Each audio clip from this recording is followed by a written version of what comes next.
U.S. President Joe Biden has issued presidential pardons to 39 Americans convicted of nonviolent crimes and commuted the sentences of nearly 1,500 others. The White House described it as the most acts of presidential clemency issued in a single day. It's not given the names of the people involved. The U.S. Constitution decrees that a president has the broad power to grant reprieves and pardons for offenses against the United States, except in cases of impeachment. Earlier this month, President Biden issued a controversial pardon to his son, Hunter, which continued a recent trend of presidents pardoning people close to them. And also the move, President Biden said those pardoned had shown successful rehabilitation and had shown commitment to making their communities stronger and safer. Their nonviolent convictions included drug offenses. The commuted sentences were for hundreds of people who were placed in home confinement during the COVID-19 pandemic and who were facing sentences which Biden deemed to be too long under outdated laws. He says they've shown that they deserve a second chance. Our correspondent Maria Bird sure has insights into this issue. Maria, I guess the presidency is fulfilling a statement made by White House Press Secretary Karine Jean-Pierre last week that there will be more pardons after Hunter Biden was pardoned by President Biden. Yes, this is definitely something that he said that he would be doing. I think we knew that we were going to be seeing many pardons by the end of the year. His son obviously led the way. I think the thought was to get that through the media. They knew there would be some backlash as a result of that and to be able to move forward as we begin to close out this calendar year. And so he has done one of the largest pardons, and it's very clear that he is putting his stamp on what he believes was right and just and for these individuals that have been pardoned. And for the 39 people pardoned, the much that we know, at least from the news, and I'm sure you probably have, more information on this, is that those who probably committed drug offenses and those who were probably sentenced during the COVID-19 pandemic. What more can you tell us about this? Yeah, so for the COVID-19 pandemic, to start there, the over 1,500 individuals that have been given clemency for that was a result of we ran out of space in the United States for individuals during COVID-19 because of the accelerated spread of the virus within prison systems. So for those that were less violent crimes, individuals that could have been nearing to the end of their sentencing, they were allowed to do home arrest. And so for those who have been complied with that and on home confinement, those pieces are moving forward. And so it's a very unique set of circumstances that obviously many people had never seen before.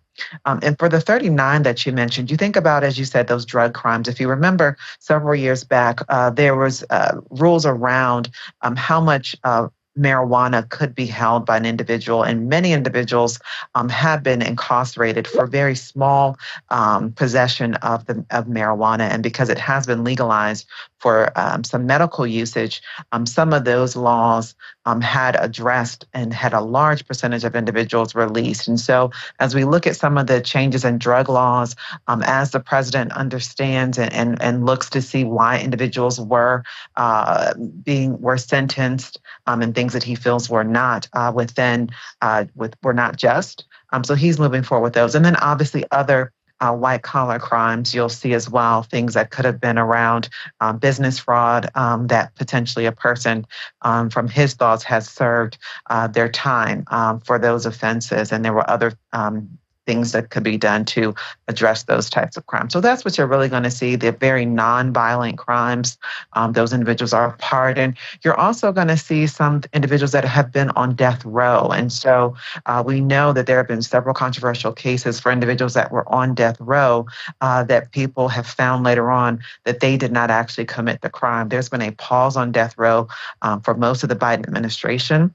And so that is something else he is beginning to entertain before he exits, because there is a belief that potentially with the new administration, death row could be unpaused. And so that's really the focal points of where he's looking to address with his clemencies. Well, I'm glad you mentioned this because I was wondering, if people are being pardoned under existing laws, existing criminal laws, is it possible that an incoming president could overturn those laws and probably tighten them? The incoming president could tighten and overturn many of the laws, and that's really his reason for addressing some of the areas that have been are either in the process of being changed and could be stopped with the new administration, or things that have already been changed. And so he's really trying to be proactive in that measure. But the one of the things that we know is that individuals that are pardoned cannot be reconvicted for the same crime. It would have to be something else if their laws were to change in the future. I'm sure they don't want any reason to go back to prison. President Biden has made history, that's according to news outlets, performing the most acts of clemency by any president in America. I wonder what sort of legacy he leaves behind with this, Maria. Well, if you look at some of the challenges that have existed around the court system, if you look at the number of judges that he has put in place, lifetime appointments, and we think about the diversity of those judges, really trying to ensure that inclusion. Inclusion has been a huge part of his administration, being able to look at second chances. If you listen to what he said about these individuals that he has pardoned, he's really looking at America being able to provide second chances. And I think that is, as he begins to exit and close out his administration, being able to kind of have that as one of his stamps of what he stood for throughout these last 4 years. Well, he surely will be leaving a pretty interesting legacy behind. So this is happening just a couple of weeks to Christmas. So a Merry Christmas for those who have been pardoned. They will be with their families this holiday season. But then it's also coming just a few weeks before President-elect Donald Trump's inauguration. And I know that the former president and incoming president has said that he will also be pardoning those arrested and jailed for participating in the January 6th Capitol Hill riots. Maria, what sort of impact will this have on America's judicial system? It appears people might be a little confused about what exactly the law says about these things. Well, I think this is, as you mentioned, this is a constitutional law that we've seen almost every president has pardoned. Former President Trump also pardoned individuals before he left office. And so this is an act that we typically see. We know that former President Obama pardoned over 300 individuals toward his end of his term. And so that's something that I think Americans are used to. The question, though, is those who he has chosen to pardon. And as you mentioned, January 6th. But I do believe that what we are seeing and what we're observing from the president is an act of wanting to provide second chances, wanting to show equity across how he's pardoning individuals. And I don't think this is going to necessarily put any type of hampering on his ability to be able to show the judicial system and law. I think people are very familiar with this and still understand that the legal system, and this is just one of the ways in which the Constitution allows for Americans to be able to seek what they might believe is justice. Thanks again, Maria, for insights into this issue. The Australian state of Queensland has passed laws which will see children as young as age 10 subject to the same penalties as adults if convicted of crimes such as murder, serious assault, and break-ins. The government says the harsher sentencing rules are in response to community outrage over crimes being perpetrated by young offenders and will act as a deterrent. Many experts, however, point out to research showing that tougher penalties do not reduce youth offending and can in fact exacerbate it. The United Nations has also criticized the reforms, arguing they disregard conventions on the human rights of children and violate international law. The Liberal National Party, which won the state election in October, made the rules a hallmark of its campaign, saying they put the rights of victims ahead of the rights of criminals. Leading up to the vote, both sides of politics have claimed that Queensland is in the grips of a youth crime wave and that a more punitive approach is necessary to combat the issue. To Syria now, where rebel forces have vowed to close the notoriously harsh prisons by ousted leader Bashar al-Assad. Leader Abu Muhammad al-Jalani says he would also dissolve the security forces of the former regime. UK-based monitoring group Syrian Observatory for Human Rights says almost 60,000 people were tortured and killed in the prisons run by Assad. Jalani says his group is working with international organizations to secure possible chemical weapons sites. This comes as a U.S. man detained for months in a Syrian prison after entering the country on foot, described being freed by hammer-wielding men as rebels overthrew the Assad regime. Later identified as Travis Timmerman to the BBC's U.S. News, the man was found by residents near the capital, Damascus. Timmerman said he had been arrested upon entering the country 7 months ago. He was reported missing in May, having last been seen in the Hungarian capital, Budapest, according to the Missouri State Highway Patrol and Hungarian authorities.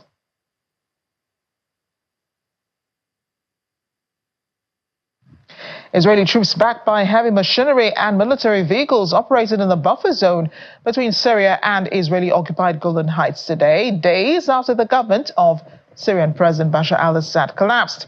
In a statement issued earlier by the Israeli Prime Minister Benjamin Netanyahu's office, the collapse of the Syrian regime created a vacuum on Israel's border and in the buffer zone, while Israel will not permit jihadi groups to fill that vacuum and threaten Israeli communities on the Golan Heights with October 7th style attacks. This is why Israeli forces entered the buffer zone and took control of strategic sites near the Israeli border. The statement says the deployment is temporary until a force that is committed to the 1974 agreement can be established and security on the border guaranteed.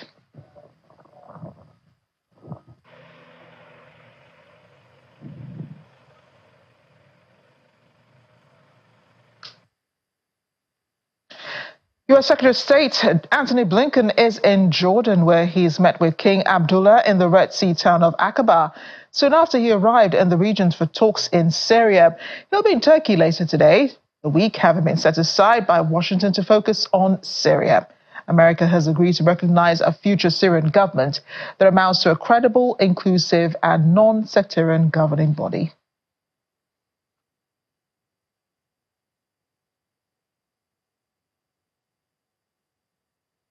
And we're in South Korea, where residents are saying they're in support of efforts to impeach President Yoon Suk-yeol, even though he has vowed to fight on, denouncing his political opponents, that is, as anti-state forces. Earlier today, President Yoon, in a nationwide broadcast, lashed out at his political opponents as anti-state forces say North Korea has hacked the country's elections, and then went on to defend his short-lived martial law order as a legal move to protect democracy. Leaders of the president's party said he had shown no signs of resigning and must be impeached. But the president says he will fight to the end. He faces a second impeachment vote in Parliament this Saturday, December 14, a week after the first one failed because most of the ruling party boycotted the vote. Yoon is under criminal investigation for alleged insurrection over the botched December 3 martial law declaration, which sparked the biggest political crisis in South Korea in decades. Well, speaking of the ruling party, leader Han Dang-yoon says President Yoon should be immediately suspended from his duties following his attempt to impose martial law last week. Han says the only way to do so is for the ruling party lawmakers to vote for impeachment. According to him, the president should be immediately excluded from state administration, including the military leadership, as long as it has been confirmed that the president has no intention of stepping down early and immediate suspension of his duties is required, according to Han. Ethiopia and Somalia have agreed to end their feud over Addis Ababa's plans to build a port in the breakaway Republic of Somaliland following talks in Turkey. Turkish President Recep Erdogan has welcomed the historic agreement, which he said will eventually ensure landlocked Ethiopia's access to the sea. During the press conference, he held hands with Ethiopian Prime Minister Abiy Ahmed and Somali President Hassan Sheikh Mohamud, who both agreed to respect one another's sovereignty. The two neighbors have been at loggerheads since January, when Ethiopia signed a maritime deal with Somaliland, which Somalia considers a part of its territory. It prompted fears of a wider regional conflict as Egypt has been backing Somalia, largely due to anger with Ethiopia over building the dam on the River Nile.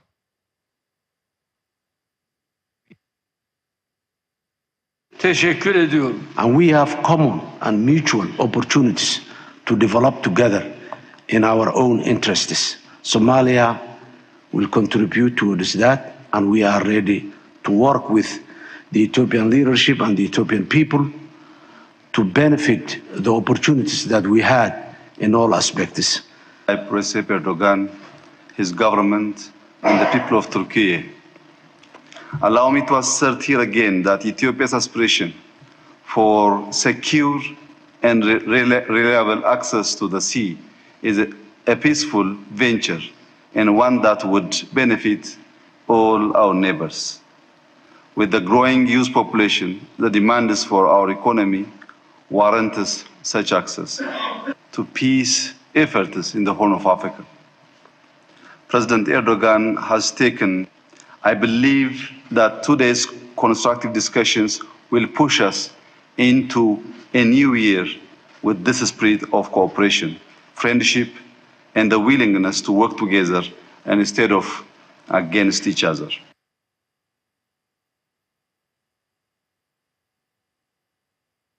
A recently launched report of the State of Instant and Inclusive Payment Systems (SIPS) report in Africa is highlighting the extraordinary growth of instant payment systems across the continent and exploring the impact of this on financial inclusion. As Africa continues its digital transformation, there are 31 live IPS in 26 countries and another 27 nations preparing to launch their own systems. The report paints a picture of a rapidly evolving financial ecosystem that holds immense promise for Africa's underserved communities. The report was launched in November in Accra, Ghana, in partnership with AfricaNEDA, the World Bank, and the United Nations Economic Commission for Africa. And much earlier, my colleague Layo Olarinde spoke with Deputy CEO at AfricaNEDA, Akinwale Goodluck, on the importance of the payment system and how it works. Africa is trending in the right direction. We're seeing more and more payment systems across the continent begin to introduce a lot more inclusivity features. So it's helping to deepen financial inclusion around the continent. We have seen new IPSs come on board. We have seen about 3 of them declassified for not meeting certain conditions, like perhaps they're not operating 24/7, or they have other issues that cannot help them to be regarded as full and inclusive IIPS. So we're headed in the right direction. There's a lot of work going on at the regional level. A lot of countries are also coming together. So we're seeing TISIP doing quite well. PAPS is also on board. We're seeing GMAX supporting and servicing Central Africa. And hopefully next year we will be able to add BCIO, the WEMU interbank payment system too. Well, just very quickly, for the benefit of those who are not really familiar with what SIIPS is, just give us a brief on that. All right. Perhaps I can start with, first of all, AfricaNEDA is a financial inclusion accelerator. It is wholly funded by the Bill and Melinda Gates Foundation. And what keeps us awake at night is just how can we deploy payment systems that serve the bottom of the pyramid, that serve vulnerable people in Africa, that serve women, that serve our young people. Today, there's still about 400 million people who are excluded in Africa from digital payments, and digital payments are a key ingredient for economic and social inclusion. So in terms of the differences, I would say that we've seen a lot of progress. Things are happening really, really quickly. We're seeing a lot of central banks, national switches really coming on board. We are seeing a big growth in transaction volumes. If I look at 2023 for Africa, we had about 49 billion transactions, equal to about $1 trillion. So that's a significant improvement in terms of value and in terms of volume. All right. Well, final question to you will be: which countries have we seen that are currently leading, in adopting inclusive payment systems, and are there lessons from their success to, other countries that are yet to reach that level? Well, we have seen countries like Brazil do quite well with PIX in terms of volume, in terms of players, and it's done very, very well. But in Africa, I think Ghana is doing quite well. Nigeria is doing very well too. We've seen PaySharp launch in South Africa. We've seen, what M-Pesa is doing in Kenya. So there's a lot of progress across several markets on the continent. And as we end the program, U.S. President-elect Donald Trump has taken the stage at a ceremony at the New York Stock Exchange today. After being named Person of the Year by Time magazine, Trump was joined on stage by his wife, Melania, Vice President-elect J.D. Vance, daughters Ivanka Trump, Tiffany Trump, and several of his cabinet nominations, including Robert F. Kennedy Jr., nominee to head the Department of Health and Human Services, Scott Bessent, Trump's nominee for Treasury Secretary. Time bestowed the Person of the Year title to Trump once before in 2016. It named the Democratic President Joe Biden and Vice President Kamala Harris Person of the Year in 2020 after they defeated Trump. The Republican president-elect built his fortune as a New York real estate investor before turning to politics during his first term as president. He measured his success in part by the strength of the stock market, which has so far welcomed his re-election.